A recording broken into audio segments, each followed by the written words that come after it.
Hello, welcome to another episode of Somewhere Between a film and TV podcast. We're your hosts. I am Daniel Parra. And I'm Erwin Trejo. And number one, thank you so much for listening. Number two, what are they going to do? They're going to like, comment, and subscribe. Please do. Erwin, Yes. What are we reviewing? Transformers 1. And there's going to be a whole lot of like, oh, which Transformers are you talking about? Transformers 1. Oh, which one? The Michael Bay one? Or the one that's a reboot that's called Rise of the Beast? That's also technically the first one. Wait, that was a reboot? I thought it was a sequel to Bumblebee. Is it? They mentioned it like once, but I don't know. I'm confused on the lore here about this, but we'll get into our thoughts on the Transformers franchise in a second. But just know that everything we review does have full spoilers. But before you go, and if you haven't seen it yet, I'm going to ask Erwin a question, just so you know what we thought. Erwin, did you love it? Did you hate it? Or are you somewhere between? Oh. Oh, you made the Transformers noise. Oh, that's cool. I didn't think of that. I loved it. I did too. I think this is... And that's the only time you're ever going to hear me say that about Transformers movie, too. I thought you loved Bumblebee. Yeah. I thought this was the surprise of the year. Yeah. And we are going to get into full spoilers now. So if you haven't seen it, please do. I really, really think it's worth your time. Yes. And the marketing fucking sucks. And we'll get into it in a second. Yes. Because, Erwin, Yes. I was not necessarily rooting against this movie, but the marketing is atrocious. It is terrible. It is awful. It's every singular negative thing you could say about something. What did you think of the marketing of this movie? I mean, it was bad. I didn't have all those other synonyms, but yeah, it was bad. I just said it was bad. No, it's just because the trailer for this made it look like, you know, the idea of those straight to whatever it may be, Paramount Plus, whatever it... You know, I remember when I was using Redbox. Oh, yeah. And I would watch the Super Mario Bros. The animated, show? Yeah, like the animated show. Where he was like, hey, I'm a plumber. Yeah. Like that, yeah. Basically. I would always ask my parents, I'm like, can you get those? I want to watch them. And I did. And I would This watch reminded it like you of that? It definitely did. Yeah. Because the trailer was the like, I don't even think it's in the movie where it's like, he's right behind me, isn't he? They never say that. Remember? No. Because we laugh about that all the time. It's not in this movie. I think because like even then, like some of the shots that they use are like scenes from the movie in the trailer. They made it seem like the opposite, or like the opposite tone of what the movie was. And I was like, what? And of course, during the trailers, I was like, this looks terrible. Yeah. It doesn't look appealing whatsoever. No, because every animated movie, I know they have to market things to kids. I know that. But they always cut things together where the jokes sound so bad and poorly delivered. And I will say this, a lot of people complain about stunt casting celebrities as the voice actors. Yeah. But everyone is doing phenomenal voice work here, I think. And I'm going to tell you who my favorite was in a second, but I have a feeling we have the same favorite character out of this movie. I think so too. Yeah. Does it rhyme with Megaron? Megaron! yeah. He's the best part of this movie. Oh, by absolutely. far. Yeah. I loved him so much. I loved the character arcs here. And I'm going to preface this by saying I'm surprised I'm this excited to be talking about this movie. But I think it's the first time, too, where I actually understood what the Transformers are. everything about, like, just the world here. Yes. And I know a lot of people complain about the whole human character ideas. And I want to also say I used to be obsessed with Transformers as a kid, but I fell off of that hard. Yeah. Because of the amount of nonsense that I've had to sit through. That it almost kind of forces you to be like, I don't want to be a fan of this anymore. Yeah. Why would... And I respect Michael Bay, and I actually love Michael Bay, but those movies suck. And I really like the first one, though. But before we get further into that, what do you think of the Transformers movies and the franchise as a whole? Oh, you just waited. Yeah, I did wait. Okay. Yeah. Well, as a whole, for the movies, I would say I don't really like them. I don't really enjoy them. I like the first Transformers movie with Michael Bay. I haven't seen the animated one that came out like, you know, the one in the 80s or 90s it's or whatever. way more nostalgic for people, but it's not bad. Okay, I mean, I don't know. I guess like just the Transformers alone, it's never been a franchise that really appealed to me. Yeah. Like I like what it was, what I thought it was, or what I was like shown and everything. But overall, the other Michael Bay movies I did not enjoy. I didn't even see the last 2 or 3. Oh yeah, the live action ones. I've seen them all. Yeah, but I saw Bumblebee, and I really liked that one a lot. And then I saw the new Transformers: Rise of the Beast, and I really enjoyed that one too.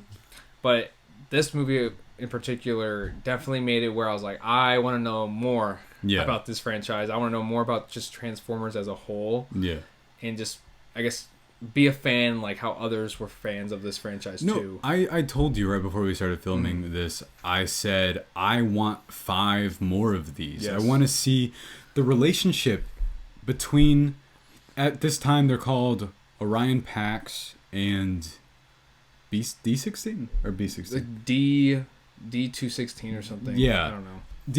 Either way, Brian Tyree Henry and Chris Hemsworth's relationship as Optimus Prime and Megatron, although they don't come to be known that until the end of the movie. Yes. And I respect that choice a lot. I think that's great. I had heard through all of the previous lore that they had been best friends at a point and things had changed between them. That's one of my favorite tropes ever. You see it in Jujutsu Kaisen. You see it in any... Are you Satoru Gojo because you're the strongest? Or are you the strongest because you're Satoru Gojo? It's exactly that, but with this, with these two characters.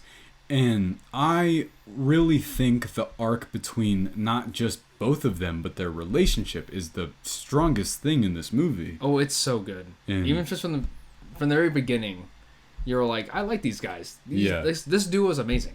Yeah. And then once they go on their adventure and they meet Bumblebee and they meet I forgot her name. Scarlett Johansson voices her. Alita too, and they actually gets to the point where they actually be able to transform. To me, that's when the movie actually starts to be more of like, wow, I'm in this movie. I love this movie, and like wherever it's going from here throughout, I'm in it. No, I told you, I heard it was great. I heard, but I was still apprehensive. We weren't originally going to review this. I'm going to be honest with you. We were not. Yeah. I was like, if it gets above like 80, maybe we'll consider it on Rotten Tomatoes. But the thing was, I was still apprehensive while it started, and I know you said the same thing. Because I was like, all right. I was like, show me what you have. And then 10 minutes in, same thing as you. You said, I was like... Well, because in the beginning, it was like that whole intro where it's like explaining the world and everything and like how the Autobots are and everything. Yeah. Is that Autobots or just like... they're called something else at that they're called something else. But they were just explaining like just the world itself and like the robots and how they are and everything. And I was like, all right, okay, was it like exposition? Yeah. They're just telling us everything. It's like, cool, let's get to the point. Yeah. But, no, with that, the moment I was like, I think this movie might be great, is their first initial race that they go through, where I thought that a lot of the action in this is really dynamic. It's really, really well done. And at a point, it made me realize, because they do use curse words in this movie, and it's not like I was like, hey, how dare they? It was more like... I don't think this is a kid's movie so much as how people argue that animation is a medium. This is just a medium for the story to have been told, because why would it have been realistic CG if like everything took place in Cybertron anyway? Yeah. And the way the movie's animated looks amazing too. Yeah, like there was so many shots where it was like zoomed in on their faces, and just the way it was animated, like just I don't know, it just looks so real to an extent. No, I love a lot of the backdrops. I love the sort of sleek and shine a lot of them have, because you are following a bunch of robots around, and it's cool that they can still emote, even though you are told that robots can't necessarily... Emote like Fortnite? I guess. Is Optimus Prime in Fortnite? I think so. No, emote's like dancing. No, I know. Okay. Sorry, I've been playing Fortnite, guys. He's a big fan. Yeah, but I understand why people like that game. I think the standouts here are, for me, and I'll ask you who in a second. Megatron, yeah. Megatron. Brian Tyree Henry, I've been a big fan of him since Atlanta. I love that show. I've seen episodes of it. Yeah, that man is an incredible actor. And you hate women! From that, yeah. But his delivery in this and the lines that he gets made me realize that I thought this movie was far more violent than I ever expected it to be in terms of what they show. But I also think a lot of the storytelling choices here are it took me back to how we complain that kids movies sometimes don't go there with their characters, and I thought that this one did. Yeah, it definitely did, especially with Megatron's character. Yeah. Going back to what I said earlier about where this movie to me started to pick up was whenever they started to transform, but mostly when they find out that the Sentinel Prime, which is basically the leader of the planet that they live on, is basically covering up this big lie and taking resources from the people there and using it for himself to like feed this other enemy.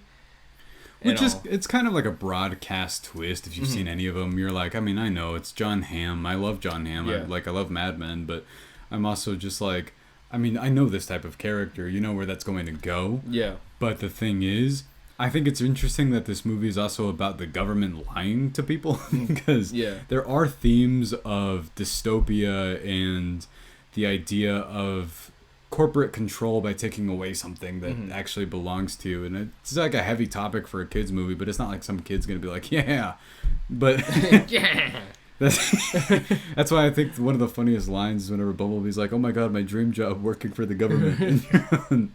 But asking you specifically, what really stood out to you here that kind of made you fall in love with this? Basically, the relationship between Optimus Prime and Megatron falling apart throughout the movie. Of course, there's like a certain scene where it just ends with their relationship, but it's just how, because you just see their like not the growth of their relationship, but how strong the relationship is with one another in the beginning. And you just see how far apart they become later down the road. And how they react to different things. Yes. And I think... especially because of, like, their beliefs. Yeah. That's actually genuinely so cool that I think this movie handles that really well. Yes. Is how they respond to things with their ideals and their beliefs. It's what sets them apart. It's what creates the divide between the two. Yes. And the origin of the kind of beef that they have with each other is... awesome. I think it's why I was like, okay, now that I do have a genuine found idea of this relationship with them, of course I want to see more. Yes. I want to, now that like we have that investment, you can go from there. None of these movies have had this before because it's always just told to us. They're like, oh, once Megatron was this guy that I hung out with, and you're like, we had every Friday night we had beers. Yeah, and you're like, I guess they're cars, but why would they need beer? I guess I had motor oils every Friday night. But I do think that that's really, really great. And I mean, I really liked the other Transformers that are in this, but they're kind of there, like, additionally speaking. I think that the voice work is all really well done.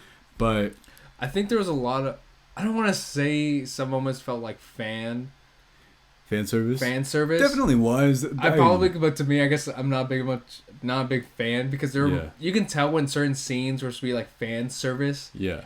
Like fan service-esque. But just for me, I'm like, oh, I mean, that's new. Can I tell you the one that I thought wasn't just fan service, but I thought it was great because it gives an additional layer to the story? What? Is how the Decepticon symbol came to be. Oh, because I thought that was actually a brilliant idea. That was really cool. Because the whole idea is that he gives it to him, and that's his favorite one, and then it's burned into him, and as a reminder. I think that's kind of a really interesting idea for a kids movie, and the fact that it's just a lot of the stuff here. I just kept being surprised by this movie over and over, and I thought that it was all really well done. But if I were to ask you, if you had any negatives, I am going to ask you one more thing, though. Did you like Starscream and Soundwave and Shockwave in this movie? Are those the ones that whenever they get captured? Yeah. I mean, I didn't dislike them. Okay. Like, I thought they were okay. Those are more of the fan service people okay. that show I think that's up. what it was then, because whenever they appear, and then they say their names or something, or like Bumblebee did, and that felt like fan service, and I'm like, I think it's supposed to be like a fan service moment, because why would Bumblebee just say that? Yeah. You know? As a kid, I was a huge Soundwave person. Oh, okay. So anytime I see him, I'm like, that guy's so cool. And then when he showed up again, he doesn't do shit, but I was like, that guy's awesome. And Steve Buscemi, you know. Oh, yeah, Steve Buscemi. Of course. I was like, is that Steve Buscemi? Because that whole character is always, he's always just like that, like how he is in that. Oh, and then okay. Megatron's like, I hate you. And get away from me. Yeah. I thought that the action in this was great too. Yo, yes. I really liked it, and I liked the execution of it. I don't know if you have like a favorite thing that happened here. Oh, my favorite scene? No, probably till the end, but we'll get into that. Yeah, I'm trying to wait. But... Yeah, let's go ahead and talk about the final, because this won't go in our negatives. Yeah. Let's talk about the final like 20 minutes of this movie. I think the final showdown between Optimus Prime and Megatron is so well done. Or them just going against Sentinel Prime. Yeah, that's because true. They're both trying to take down Sentinel Prime, but they both had different motives in order to do so. Because Megatron throughout this whole movie, or especially whenever he's becoming the way he is now at the end of the movie, he changes. It just seemed like his beliefs definitely changed. Yeah. And he was like, I don't care, I just want to kill him. Yeah. While Optimus is like, no, like we should. There's other ways of doing this. Yeah. And it's insane to see that, especially like in their fighting styles. No, because that changes as well too, based off of. I was kind of curious if how they transform is based off of how they are as people, morally speaking. But if a sequel wants to get into it, like why that happens the way it happens, I'm game for it. Like I want to see what that looks like and why. One other thing I want to say. That's a huge positive for me. It's the first time I've ever felt like transforming meant something. Dude, and yes, the way they were transforming throughout this whole movie, I was like, I like this. I'm interested. But the first time they're learning how to do it, I was like, I've never thought about that. I have never thought once about like, oh, what if they didn't know how, but they like had the ability to do it, or they didn't have to transform all the way. Yeah, that was pretty cool. No, too. Because they utilize that at some points, either as a joke or not. Yeah. But I thought that was really well done too, and I don't know. For me, I just kept going, wow, okay, and like over and over. Yeah. Up until I was like, I think I really love this movie. Yeah. And I don't know if this happened the same point with you, but it is towards the end. And I realized that I was incredibly emotionally invested in their relationship. Dude, absolutely. Is the moment whenever he's like falling off of the thing, and then he grabs him, and then he's Megatron grabs Optimus Prime because Optimus Prime is the one falling. Yeah.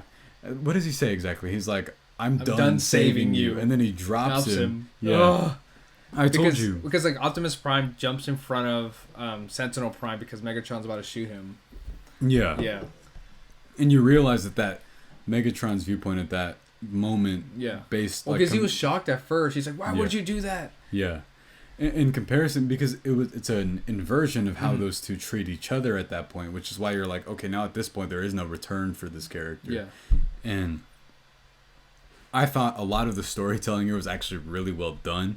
It kept I can easily see a version of this where I'm like, this sucked, and like, absolutely. There's a lot of heart and genuine emotion put into this, and you can tell that the people that made it didn't make it just to be fan servicey for people. They made it to do that, but they also made it to tell a story through this medium, which is what I was most caught off guard by. But I don't think it's perfect. I do think that there are some things that I'm not completely in love with. But before we say that, do you have any specific negatives about this? I would say some of my negatives are definitely at the beginning of the movie. Yeah. It was kind of slow for me. And it kind of dragged a little bit. Yeah. And then I guess a lot of the side characters, and I'm talking about like Bumblebee or Alita, but more so like the other characters around the world itself. Not the most fleshed out people. And then I wish they explored more about the whole Prime. Oh, their line of the people before them. Yes. And because like, okay, cool. Like I understand that there's supposed to be like some semblance of importance for the planet too. Like they talked about it, but I don't feel like they didn't talk about it enough for me to understand so much of like their importance and their guidance for that world. I just know that they feel lost without them, and then they look up to them, and Lawrence Fishburne's Prime is still around, I guess. Okay. Who I actually thought was the guy that plays Commissioner Gordon in the Batman. I thought that was that voice for a while. Jeffrey Wright. But I really liked him in this, even though he's barely in it. Yeah. But I do agree with you. The world is there. Yes. But more than anything else, I was just kind of like, well, I want more of it. Yeah, I don't feel like I know a whole lot yet about. And then the other bad guys, the other Oh, The yeah. alien I don't ones? know. I don't know shit about them them. other than like that spaceship looked like it was from Halo 2. Yeah. But And I'm just like, okay, they were just there for a minute. But yeah. I understand like Sentinel Prime was like the main antagonist. But if anything, if I would say the main antagonist of this movie was just the relationship that Prime Yeah, and this is Megatron more has. about this nature of circumstance that leads them to separate from each other. Yeah. And that's what I think is the most investing thing here. But I do agree with you. My negatives are in the same realm. I think that this is just inherent in kids' movie stuff. Is John Hamm's villain. I was kind of like, I mean, I know it. I know this character. Like, I know this type of thing. He's like, I'm tired of it. Yeah. I wanted to be the best one. And you're like, I mean, yeah. Okay, I get it, man. But You're like you and everyone else, man. like, get in line, pal. Yeah. And the other thing with him is that whenever what is it? That ending for villains that's like, I actually hate everything here, and then they show them like over the cameras. I know, Dude, man. that's so funny. I think Coolsville sucks. No, that's what I was thinking of, but then I was like, wait a minute, he doesn't actually say that in there. But it'd be like if Fred from Scooby-Doo. Like, Monsters Unleashed. yeah, it was like, I love Coolsville, and then on the camera it was like, I hate Coolsville, and then like it went everywhere, and they were like, hey, and then that's so funny. Like Sentinel Prime's sidekick, the spider, arachnid. They had a name robot. for it. Yeah, but, where it's like, I have eyes everywhere. Oh, you have eyes everywhere? Doop. That's actually really smart too, I think. But it's one of those things where like, I know what they're setting up here. Yeah. But I think it's just like the cliche kids movie thing. That's really all I can say. But like, I don't want to say that, oh well, that excuses it because it's in everything. But, I mean, not really. But outside of that, I think this isn't a complaint. I want more. I genuinely do. I don't know, dude. Can we talk about the box office numbers for a second? Because so this movie is not doing that well, and it's not out internationally yet. And I know that Transformers usually does well in China, and it's not out there yet. Okay. But I blame that on the fact that this franchise has tanked itself for so long. I blame Transformers 2. 3's alright. 4. 5 is terrible. And isn't there a 6th one? The Rise of the Beast or Bumblebee? Oh, wait. Never mind then. I don't know. Yeah. But no, people got tired of these because of the quality of it.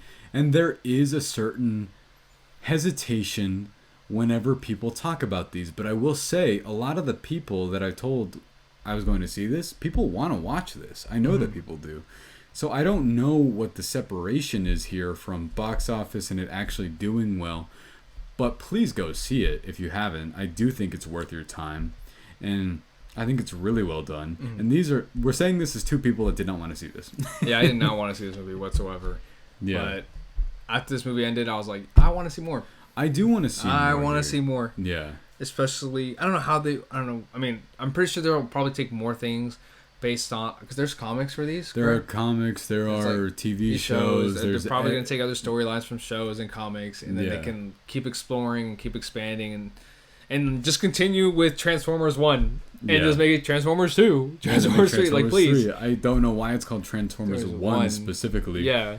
But make another one, and I just want it to be as good as this. I do think that part of it does have to do with the fact that Josh Cooley directed this, and his previous work was Toy Story 4, which is incredible, at least to me. I know some people have like mixed feelings on it, but I love think people that movie. hated that movie just because, or like didn't like it. Because it's not the third one. Yeah, or it's like, why did they make another one? Yeah. And it's like, stop complaining about there's another one. There's another one. Just review that. We do have to accept that it exists, and if you don't like the fourth on its own merits, then I get it. But that's about Toy Story, not this. How we're gonna get Transformers, Toy Story 5 now? That one, even I'm like, really? But we'll see. They're gonna keep going. Yeah.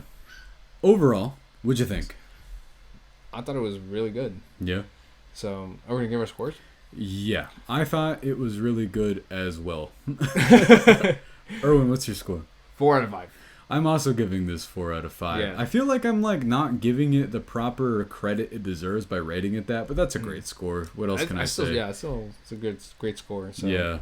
I just, whenever I gave it that, I'm like, This movie is one of those ones where it starts off really low for me, and then it just goes up high, and it stays high. Because I left that theater fucking feeling amazing. And you didn't even see the after credit scene, right? No, I didn't. And I told you. What was the after credit scene again? So what the after credit scene is that Megatron, has all of the, we know them as Decepticons at a point, and he gives them that title because he's like, I'm tired of us being deceived, and he's like, we're gonna be called the Decepticons, and I was like, oh, I got it. Oh, dude, Miles Teller. Say that again. It's fantastic. Why is he in this movie? But why is the Thing in this movie? The Thing? The Thing.